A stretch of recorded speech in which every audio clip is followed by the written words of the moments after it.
Hello and welcome to Face to Face. This is on YouTube. This is a channel where we bring you the session known as Face to Face on CDTV, where we do a one-on-one interview analyzing the big stories of the day or talking to the big personalities who are in the news. My name is Umaru Sanda Amadu. My guest today is he used to be called Embattled, then he was controversial, then now he's just Member of Parliament for Assin North, Gyakye Quayson. You want to stay around, enjoy this conversation. Subscribe to the link and share it with your followers on YouTube.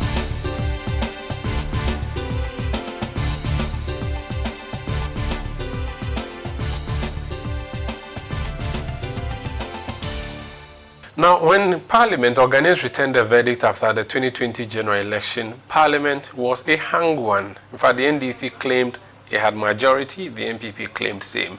It means that every seat mattered. So for January 6th, before the House is convened and the clerk introduces the business of the day, there was importance that every side has their member in the chamber. One of them, the Member of Parliament for Assin North, was a subject of controversy even before the voting for a speaker and the continuous issues in the House of Parliament. His name, Gyakye Quayson. He has gone to battle and he's back to Parliament. You're welcome to Face to Face. Thank you, Umaru. How are you doing? I'm very well. Thank you. How is the stress? You've had to conduct elections twice or go for elections twice in the last 3 years. Well, ideally, I don't call it stress. The way I perceive things in life, it's a journey. It's a journey, and even though there's a lot of issues surrounding it, I was very confident that I was going to achieve the purpose. I see. Why I came. I'm a journalist. What's your profession? Professionally, I'm a social services administrator, a position I've held back in Toronto, Canada for the past, I did that for almost 20 plus years. Okay. Until my retirement and my journey back to my homeland. So you were in Toronto? Yes. Did you maybe were born there, or you emigrated there? You were working there? No, of course. I'm sure by this time you know the history surrounding my origin. I was born in Assin North. My both parents are from that district. My dad is from Assin Central, and my mom is from Assin North. So you went for Obimanzo to go and look for something small? No, but it was education. Oh, I went there at a very tender, I would say at my youth. Okay. In my 20s. Okay. So I lived there for 40 years plus. Oh, wow.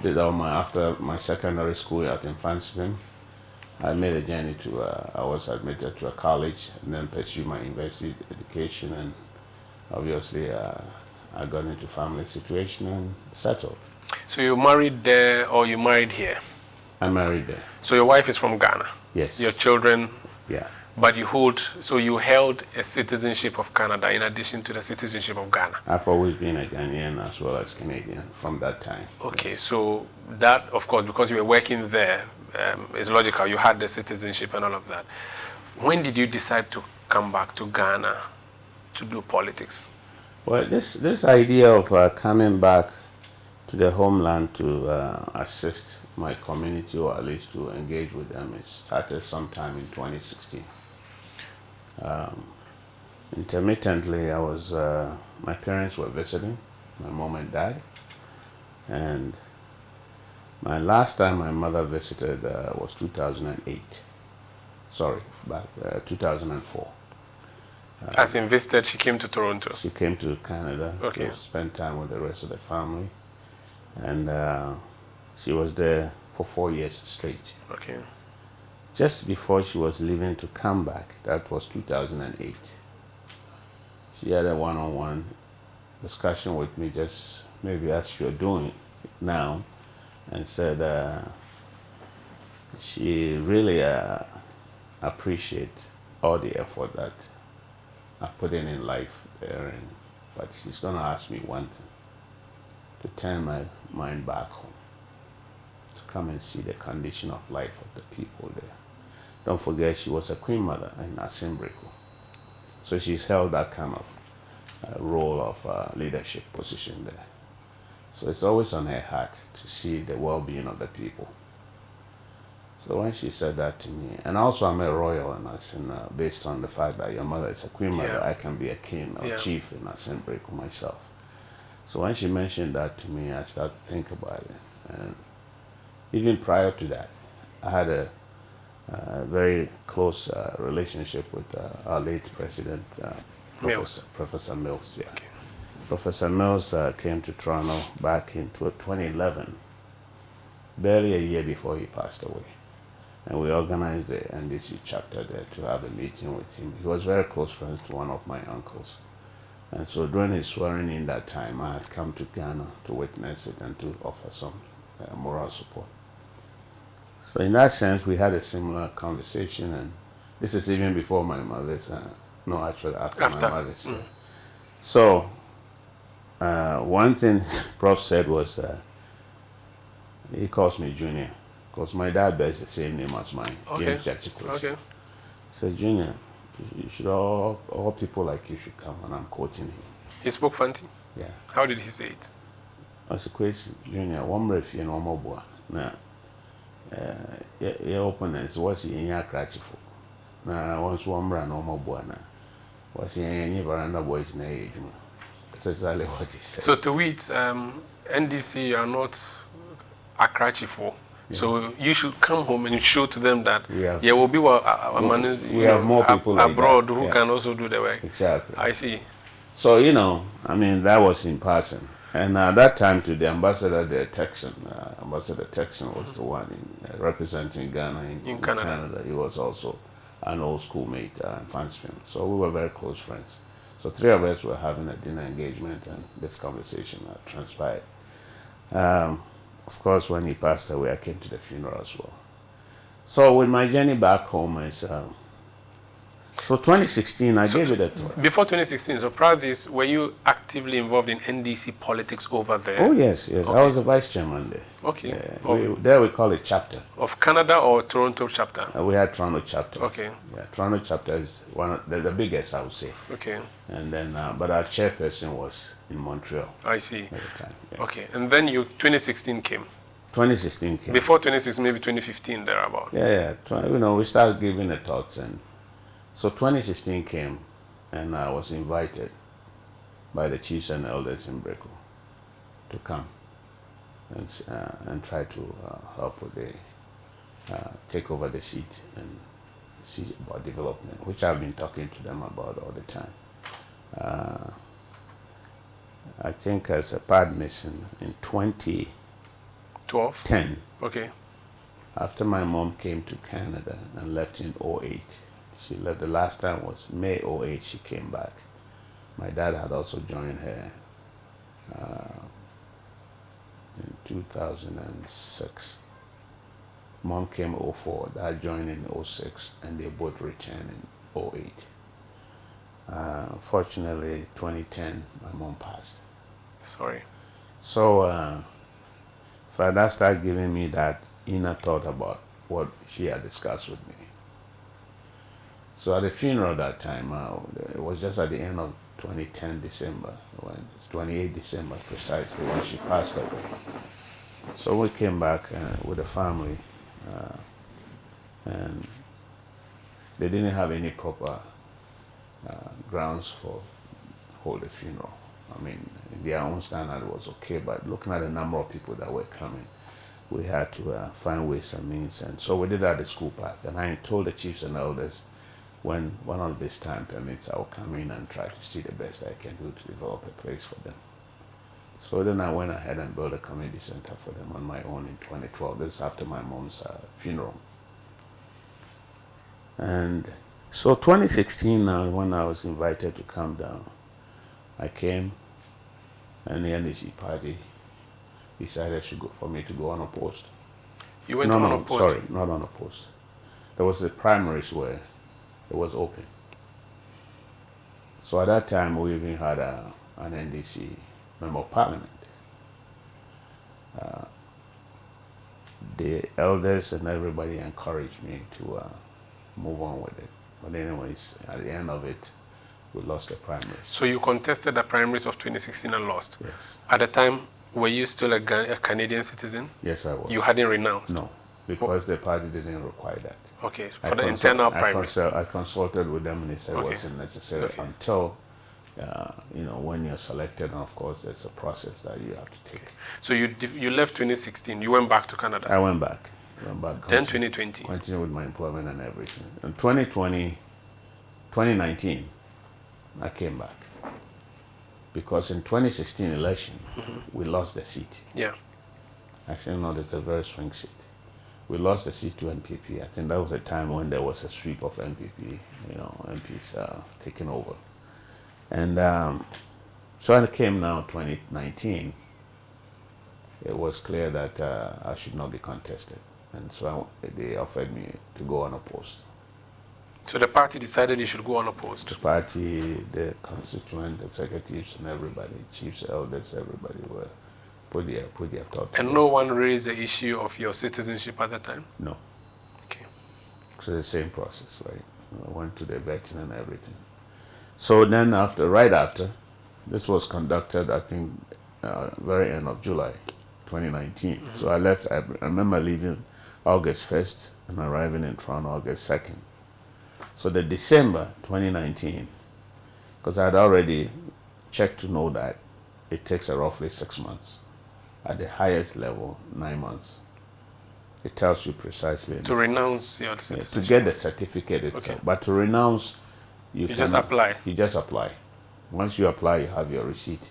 Your renunciation. So you won the primaries before you went to trigger the renunciation process? That's right. So you did that in August of 2019 or? December 2019. When you returned? Yes. So you filed the papers? I filed the papers.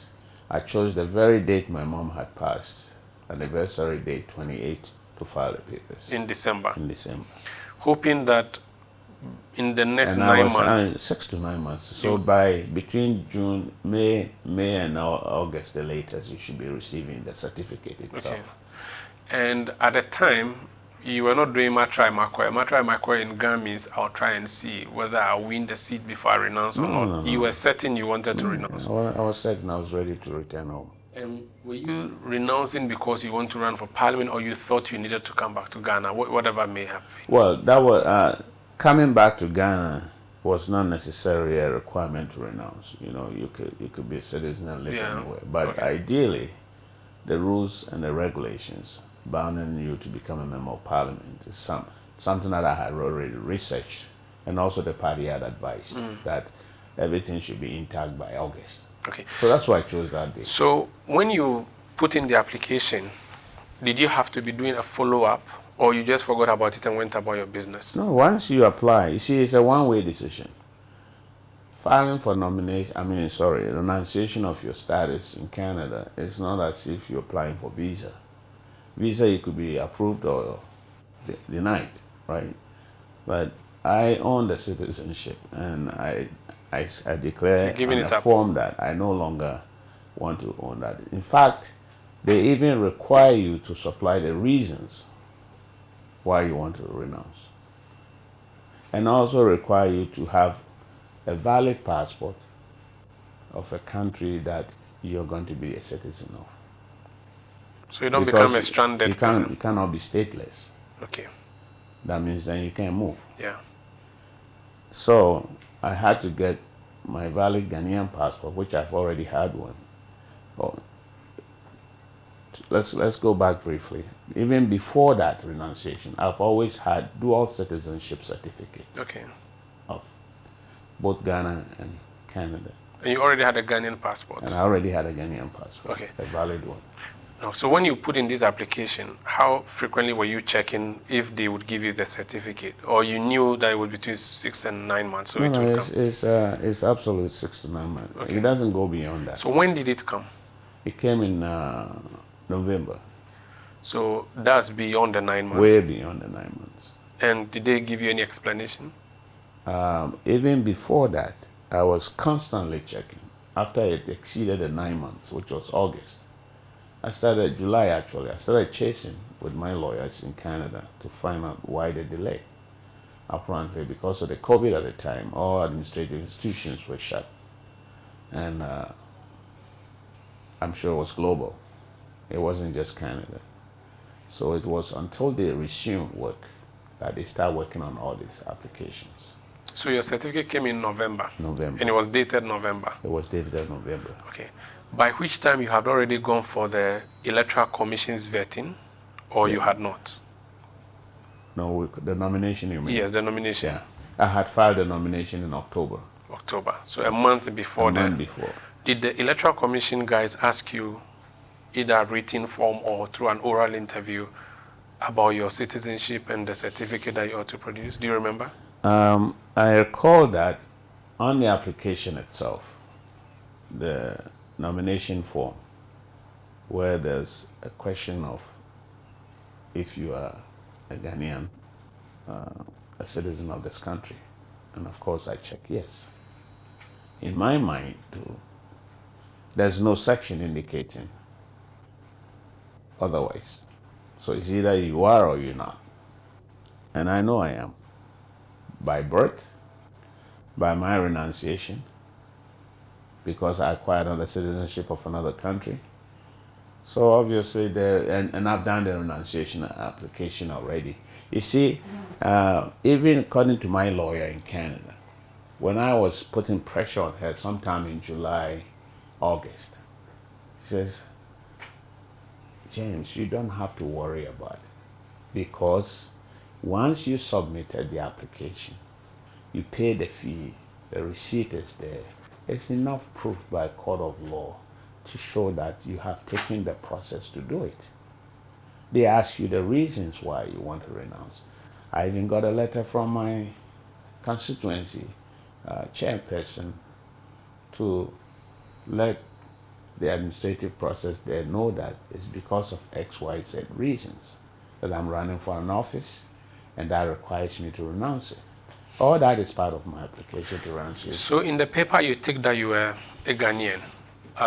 Was there any vetting by the Electoral Commission where you had to meet a panel to talk about this? Yeah, we went to the, I think you go through they review the paper with you. The nomination papers? The nomination papers at your district, local district office, yeah. EC office. And that's what we went through. And then after that... That issue came up? No. They didn't ask you about it? They didn't ask anything about it. So they cleared you to run? They cleared me to run. But at this time, you still knew that there could be a problem? No. You didn't, you were not... I didn't foresee that to be You didn't have any doubts about what was happening? No. You were certain? I was certain. No one... Because I attached a copy of the application itself. To the Electoral Commission's papers? It was always part of my... I attached a copy to show that I have renounced the status. And during the campaign, no one raised that issue, not the NPP, not the NDC, that, hey, this guy is a dual citizen, we should be careful. Yeah, what happened was, I think it was about 2 weeks to the time, December 7th, sometime November 20th or thereabout, or 21st, I got a notification from the EC local office that they wanted to see me. So I proceeded to go to see the director there. And she said she had a letter for me from the EC headquarters. So in the letter it stated that some concerned youth as group in Assin North are challenging my validity to run because they suspect or they know that I have a dual citizenship. So I said, fine. So I called the signatory to the letter. It was one Dr. Serebo. Serebo Kwaku. Kwaku. Never met him before. So I said, I have this letter and I'm required to see you. He says, when can you come to Accra? I think the time we're having this conversation was about the 25th of November. The letter had a deadline of 28 to see him. So the 25th, this was on my campaign trail, working my way out through the communities. And I called and he said, okay, then let's meet the 27th. So you came to Accra 27th? My brother, one of my brothers was resident from Canada. We both, he was with me, supporting me through the campaign. Gabriel, so the 27th, we planned that we're coming to Accra in the morning to see him. 26th, I was coming from my campaign again, and in my email on my phone, I saw a copy of the certificate that my lawyer had sent, that he just received it that day. So I didn't even print it. I just carried my phone with me, of course. And during the conversation, she said, "Oh, so what documents do you have for me? I have your file here." So I showed him. I said, "I just received an email." This was Sribo. Sribo himself. I said, "There's an email here showing that I have received a certificate." In his own word, he didn't attach any seriousness. He said, "Well, I've seen the application of renunciation on your file, but you can go down and make a copy for me and go to my..." He directed me, actually, I didn't know my way around there, directed me to a commission of oath to authenticate the copy. Now we came back up and gave it to him. We had our own social conversation. Someone may not want to share, but... Yeah, don't worry, unless this was a biscuit and a tea drinking. So he said, "Good luck with your campaign. If we need you, we'll let you know. But I don't think we will need you." This was Sribo Kwaku said. This is his own words. And you left? My brother and I left. This is Face to Face on City TV. We are telling the James Gyakye Quayson story through the horse's own mouth, except that he's not a horse. He's telling us his story for the first time, opening up about the details into the elections. When we come back, January 6, 2021, what happened? Was that the beginning of trouble for him, or was it a continuation of more trouble? Please stay with us.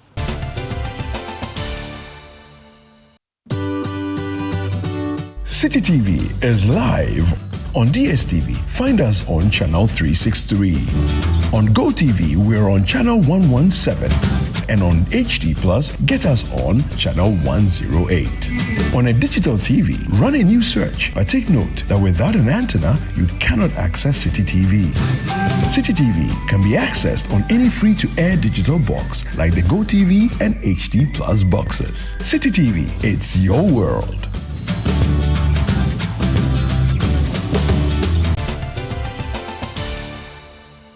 Welcome back. This is Face to Face on City TV. My name is Umaru Sanda Amadu. I'm a journalist with City TV. My guest is a former MP and a current MP for Assin North. And he got all of this within just 3 years. James Gyakye Quayson. So you had a conversation with Sribo Kwaku. You said, "Go and do your business." And you went and you won the election. And I won the election. December 7. Where were you declared? I'm sure at the Coalition Center? Oh, yes. They declared you. The Electoral Commission held your hand. We came, people... And said that this is a victorious guy. Did you do a victory party? We did. They poured powder on you? I think so, yeah. They shed some powder on me. You had some party Yes, and all of those things. Yeah. So that was December 7th. December 7th. A month before the swearing in. Mm-hmm. Between that period, what happened? Between the December 7th and January 6th? Well, basically, there was nothing. No one brought any action, nothing? No action, no nothing. Sure, there was an application it was towards the end, I think the 3rd week, thereabout. There was an application that... How convincing was your victory? Do you remember the vote difference? About 3,000 plus. Okay. Did your opponent call you to concede defeat? No. He didn't? No. Did he complain that he was cheated? No, she didn't. It's a she. It was a she. Okay, yeah, that's the same lady. Okay. She didn't complain. Then in the 3rd week, what happened to you? What did you hear? Well, you see, the thing is, I didn't foresee any of such things coming. Even though there was that action taken at the, as I said to you, the petition. By the youth that wrote? Yeah. I thought that was the end. Did you meet those youth members? Never, I think. Okay. The way I was later told the youth name was just used as because I was very much affected with the youth. Okay. So somebody thought wise that if we use the youth, then they will say after all the youth that's not on his side. Right? Okay. But my winning actually 2020 came because of the youth. Okay. They supported you. They strongly supported me. Okay. I came in, I started a youth wing, and I enrolled about 4,500 of them. I see. So in the 3rd week, what happened? Were you served with any court injunction? In the 3rd week, thereabout, it was served on to my lawyers. And they said what? That you were not validly elected? Yes, and that they were challenging my elections. And so they will put an injunction. Yeah, it was served as an injunction on mine. And so they wanted to injunct mine. They arranged that in court. It was a quick action. I don't think that same entire process. Never had a day in court myself. Never had a chance. The trial judge never called me as a witness or anything, even once, which my lawyers were demanding. It could be ex parte, so maybe. Yeah. So anyway, so the motion was moved, and the High Court judge agreed. Agreed with them. With them. Which means you should not go to Parliament. You should not go to Parliament. That was the decision. Was it served on you? Was it given to you? Well, you see, in all this process, I wasn't even aware. I wasn't in court. So they gave so obviously they gave it to a bailiff to serve. To serve. Yeah. And the bailiff didn't find And that was the day before the swearing in. Okay. So you never received it? Never received it. Your lawyers didn't receive it? Nobody received it. Okay. January 6th is the night that MPs who have been elected come to elect a speaker and then get sworn in. That's right. I was told you were smuggled into the chamber. Now that it has happened already and gone, do you want to share that story? Oh, no. I mean, when you say smuggled, it's like going through some, security barriers or something? No. I think if anybody did mention, I won't use the word smuggled. I came in a team of my members. We were housed in a hotel together, right? And overnight. And so we decided that we'll come together. It was partly a celebration. I was here covering the event that night. That and night, I saw the NDC MPs arrive in a bus, yes, wearing white. You were not part of that group. Yes. There were over 100 of them who walked into the chamber. You were not part of that group. No. So which group were you in? I was in a group in a smaller group. A smaller group. Yeah. Why did you have to do that? Was someone looking for you to arrest you that night? I had no idea. I wouldn't say to arrest or. Were you dodging anybody? In my mind? Yeah. No, obviously not. You're not dodging anybody. No. You're not thinking of a baby who will show up somewhere. No, Umaru, remember that this entire process is new to, I would say, we had about 38 new members. Yeah. It was new to us. And there was no such thing like a rehearsal. So I was just going with the flow, right? And you wore your whites. We were told to wear white. I wear white, like everyone else. And people were designated or assigned to groups that to move along with. So I was assigned to a smaller group to come into the chamber. Did any person, security person or otherwise, try to stop you from entering the chamber? No. Nobody stopped you. No. When you entered and took your seat, did anyone try to uproot you from that seat? Well, it was during the process where they were talking, as you said, there was a controversy about this injunction, and he was served and he wasn't served, and the clerk tried to, hold the view that he received the service, and we challenged the time he received the service, and finally he gave up and said he didn't actually receive it. And so the bottom line is nothing was served on me. Were you scared that this could lead to problem for you, that there's an injunction that says don't sit in the chamber, but you were sitting there? No. You didn't panic at all? Never crossed my mind at all. So for you were just in the flow, you're just celebrating? I was there. I was happy like everyone else. And you got sworn in? It was surprising to me that my name came up as a controversy from the other side. First thing I heard is someone is not supposed to be here and he's here. An alien? Yeah, I'm wondering who the person is. Then it ended up as me. So I said, I can't believe this. Yeah. What have I done wrong? You had become a celebrity overnight. Well, and that was the beginning of trouble for you. Well, yeah, I think on their side, yes. So when was the first time you appeared in court, even having been elected now, been sworn in, you've been going to Parliament, all right. At what point did you have to start going to court to answer questions on all these issues that have been brought against you? Oh, in the very same month, January, after January, so yeah. The only thing is that with that case, more or less, I think it considered a civil case. Right? I was not Required to be in the courthouse. Yeah, yeah. So my lawyers were attending most of the proceedings.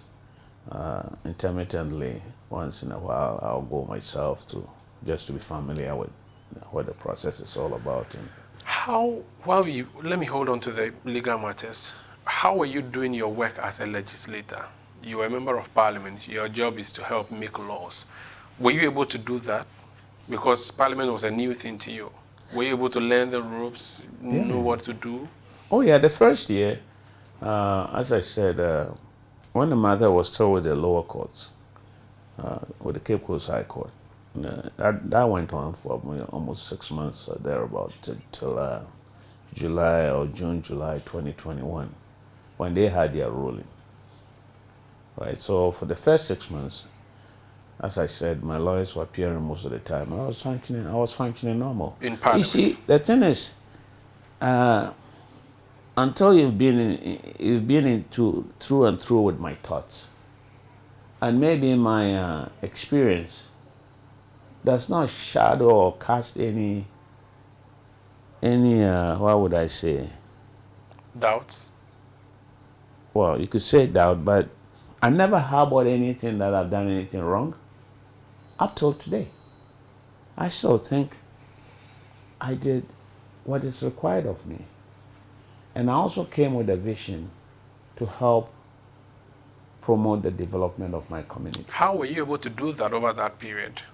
Well, I was still fine. Like I said, my focus was there. You were able to go weekends to the constituency, for instance? Weekends, all functions. Were you able to get some projects there for them? I was working on projects. What are some of the projects that you got For there? the first 6 months, I installed almost electricity lights throughout the whole community. Okay. Over 1,200 street lights. And this was through government lobbying or through your personal budget? No, 1,000 of it was my own personal. Okay. 400 was government supplied to us in Parliament. But the 1,000 that I installed, that took a chunk of the community. Almost every community that has electricity got a street light. So you were doing your work in the constituency? I was just doing my work. Then Supreme Court appeared in the picture. Yeah, you see, with the High Court issue came up, then after they ruled, we put a stay of execution on it. So it suspended everything, and I was still functioning until last year, I would say April.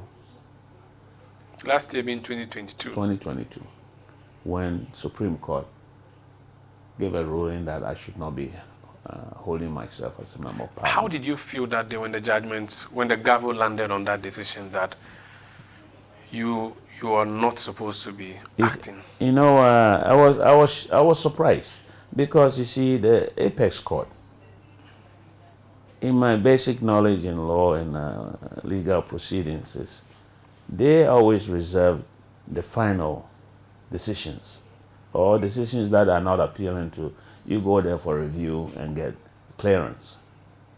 But here's a situation that a matter has not even completed in appeals court.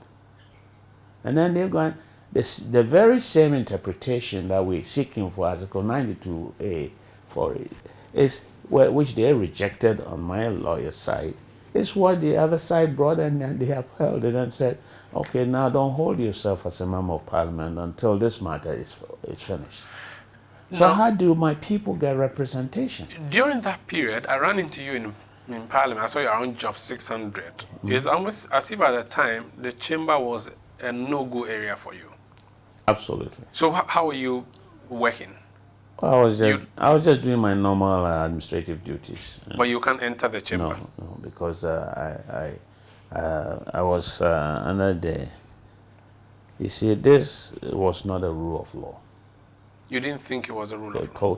Totally. It didn't. As I said, the Supreme Court should not be directing the affairs of court proceedings until it comes to their level where we need clearance or we need confirmation of certain things.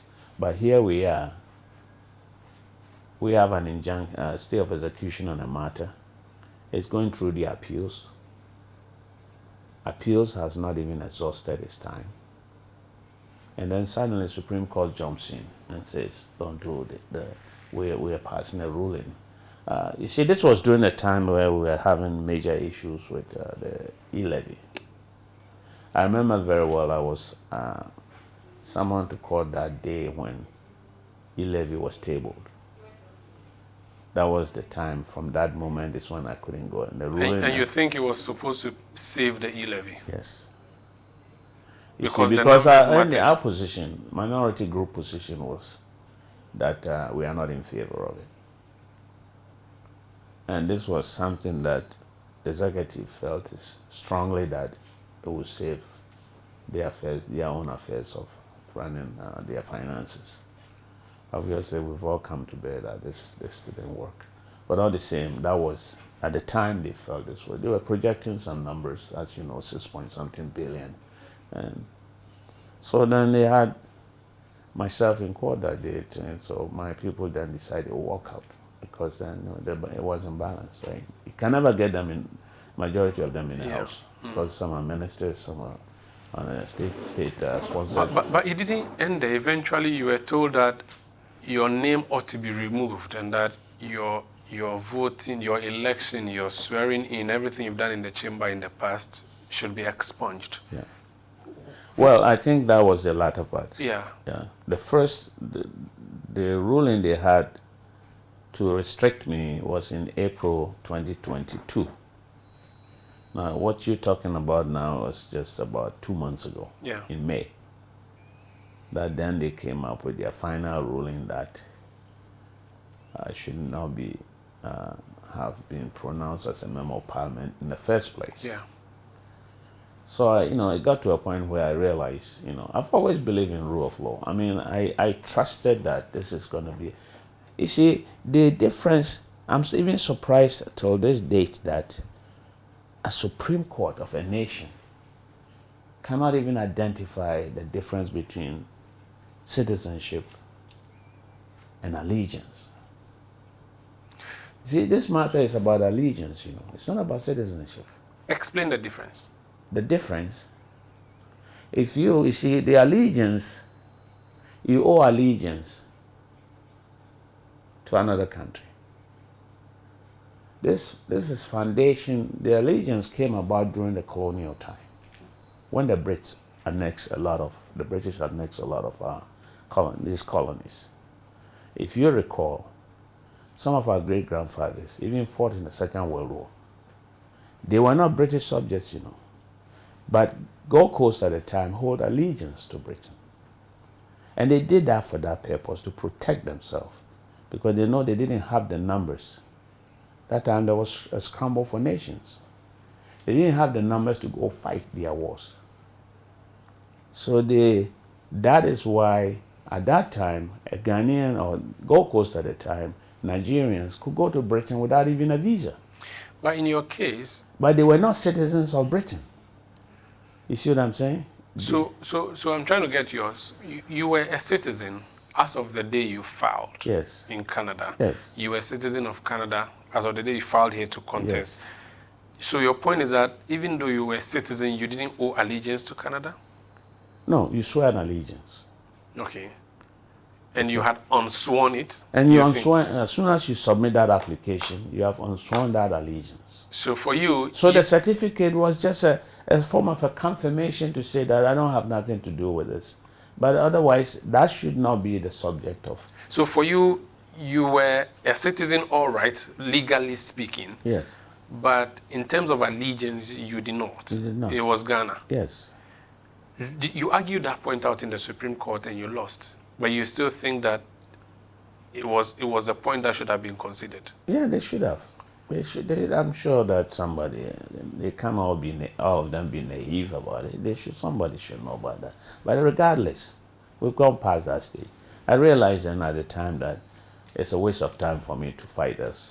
In court. In court. That's when you issued a statement and said you had left the matter, you've moved out of the courts? Yes, and I leave it to the conscience of the people.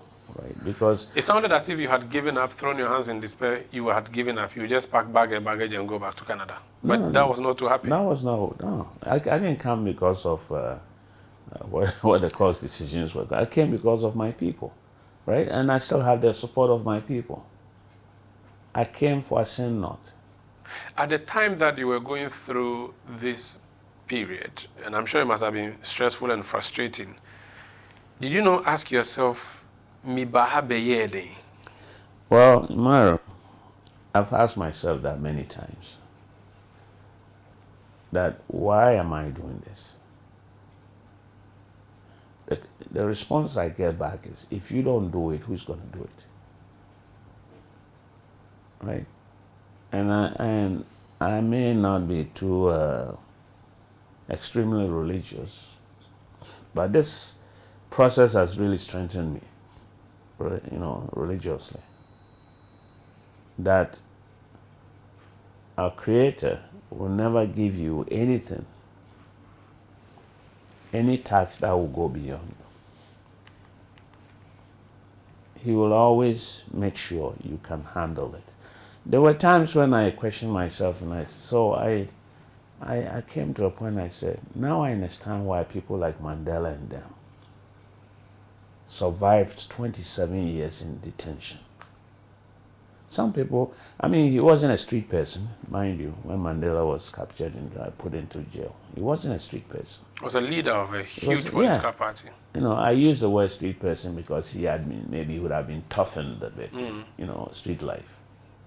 Someone who had his family, had, he had comfort. He had comfort.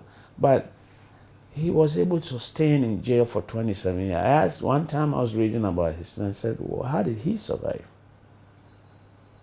Because he could have died or whatever within even 6 months from the transition of where he was and where he is now, cracking rocks and all that. So I begin to also relate to myself, and I say, why am I doing this? I've worked hard. I have investments in Canada. I have investments here. I could be living in the comfort of my life. Yeah, exactly. Take vacations, go holidays here. When chill. But then... You have grandkids? Yeah. You have grandchildren? Of How course. many? 4. Okay. So then I begin to ask myself, why am I doing all this? It says, if you don't do it, who's going to do it? And I see this as more even fulfilling in my life than all what I've done in the rest of my life in the past. Because when I go to Assin North and I see the amount of youth, women, aged people, men looking up to you. When people are calling you biblical names like Moses, this is our Moses, this is our this, our Messiah. So you see, you cannot retreat. It's no longer about me. This push is no longer about me. It was bigger than you. Bigger than That's me. So did you feel you were pushed into the by-election, or you didn't have a choice? Okay, did you not have a choice to withdraw? Because I've seen and heard publications that you had wanted not to run for the by-election. That's not true. And that the NDC hierarchy sat you down and said, no, you are the only one who can win that seat for us. You have to go. No. Anybody says that, I think it's just a makeup. Never crossed my mind. Had a meeting one time when back in April last year, when they put that restriction on me. I was asked by the party if that question ever came up, if I want to go for by-election. And when do I want to go for by-election? I told them straight up, I said, they can do it tomorrow, they can do it 6 months, they can do it 1 year, I'm going to win. When he did, this is face-to-face on City TV, James Gyakye Quayson is my guest, he's MP for Assin North. He's won the by-election. The second coming of Gyakye Quayson is what we're going to talk about when we come back on this story of his that we are unfolding on face-to-face. Please stay with us.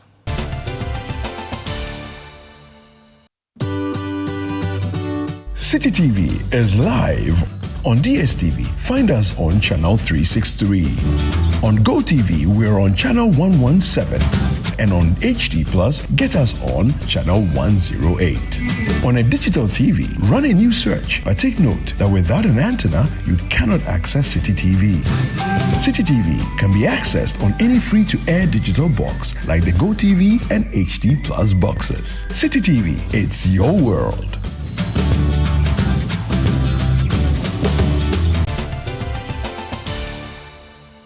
Yeah, welcome back. This is Face to Face. My guest is the Member of Parliament for Assin North, Gyakye Quayson. You went for the by-election.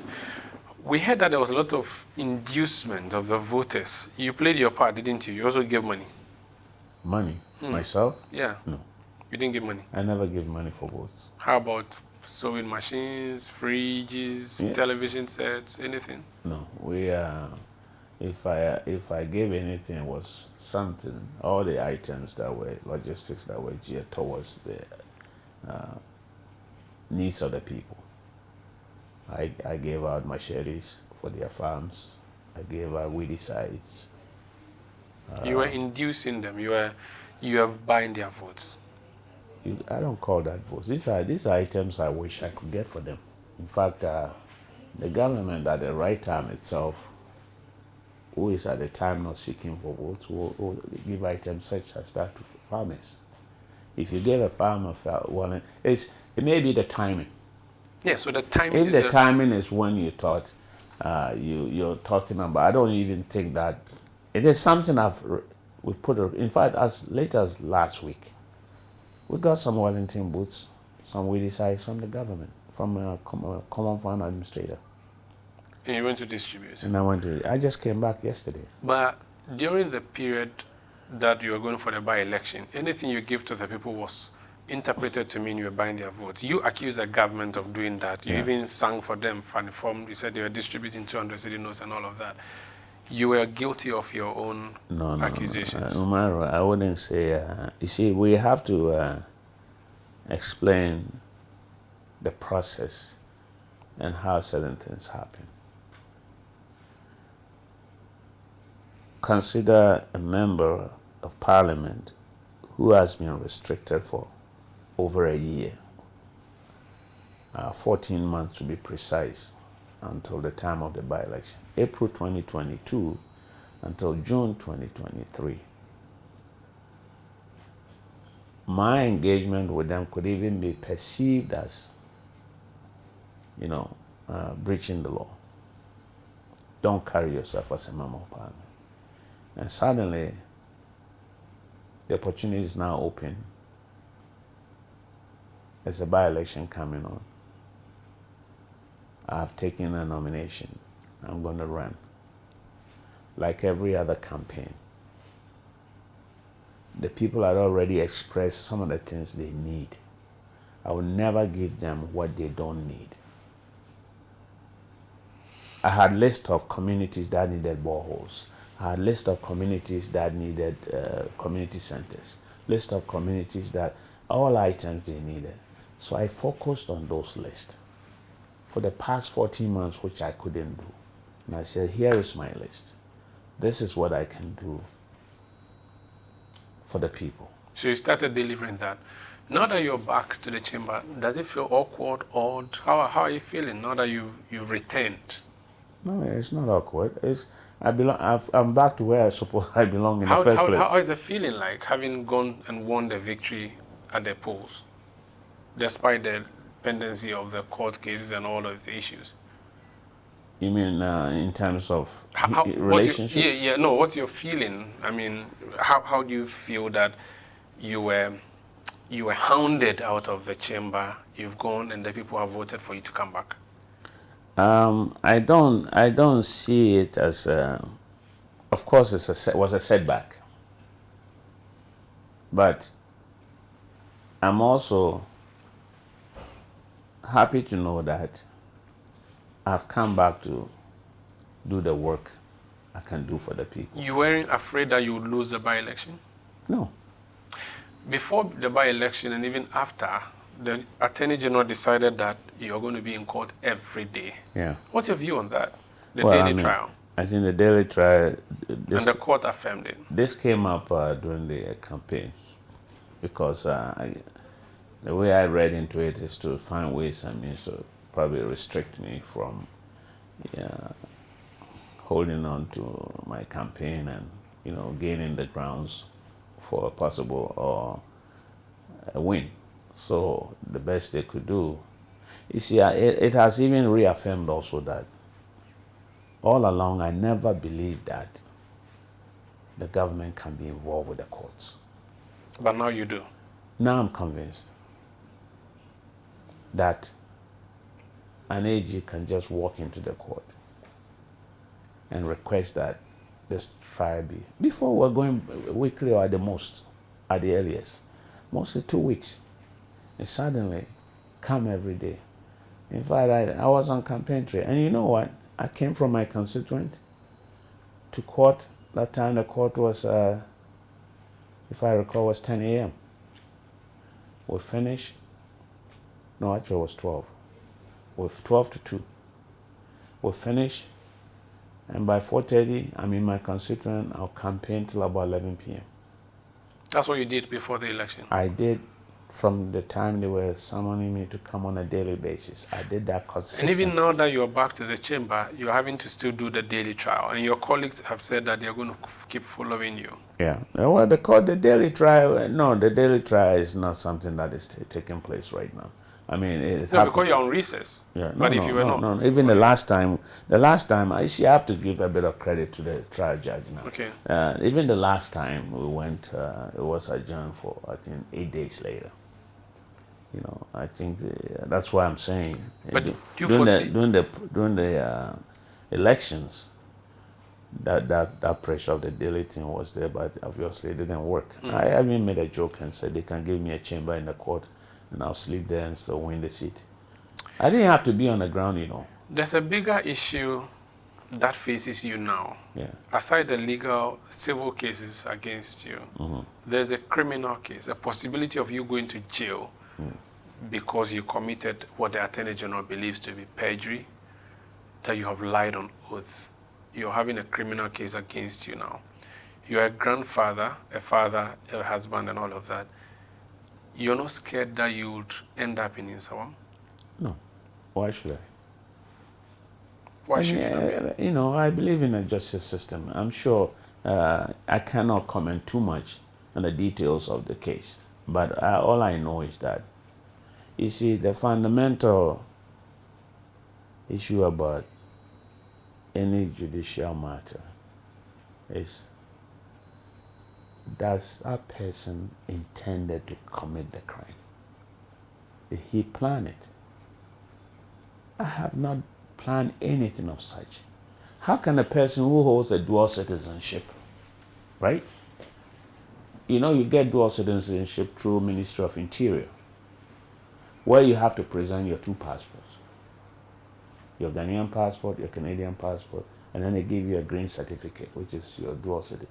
So from 2009 till the time I became just solely Ghanaian, I was traveling from Canada to Ghana without a visa, which means the Ghanaian authorities even recognizes me as a dual citizen person. So how can that same person be applying or renewing their passport and say, I don't have any other nationality? Doesn't make sense. Unless they also don't check their own records. You should have a file there before you apply for dual citizenship. They make copies of your Ghanaian passport, copies of your Canadian. You have to have 2 passports. Otherwise, you can't apply for dual citizenship. And then they give you a certificate. So when I'm traveling from here to Canada, I put that certificate in any of the passport. You don't need a visa from here to go. When I'm coming from there, I put the same certificate on it. Because mind you, citizens of Ghana, Canada, coming to Ghana requires visas. But you don't. James Quayson never required visa from 2009. So you don't fear Not you at go all. to jail? Not at all. No.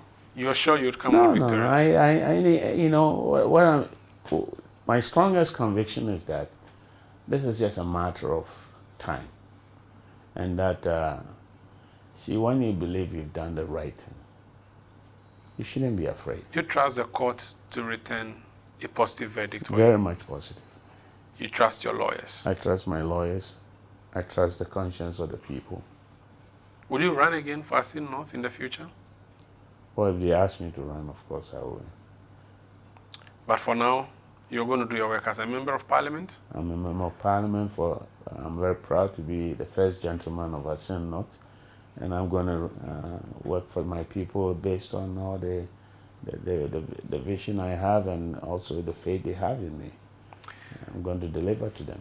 Honorable James Gyakye Quayson, Member of Parliament, Assin North, thank you for joining us on Face to Face. I thank you, and I thank my family for giving me all the support. I thank the people of Assin North, and in fact, I thank all my well-wishers, even some MPP people who have come personally to me to wish me well. I thank them, because this is about the country. It is not about me. Well, thank you. That'll be for Face to Face on City TV. My name is Umaru Sanda Amadu. Thank you for watching.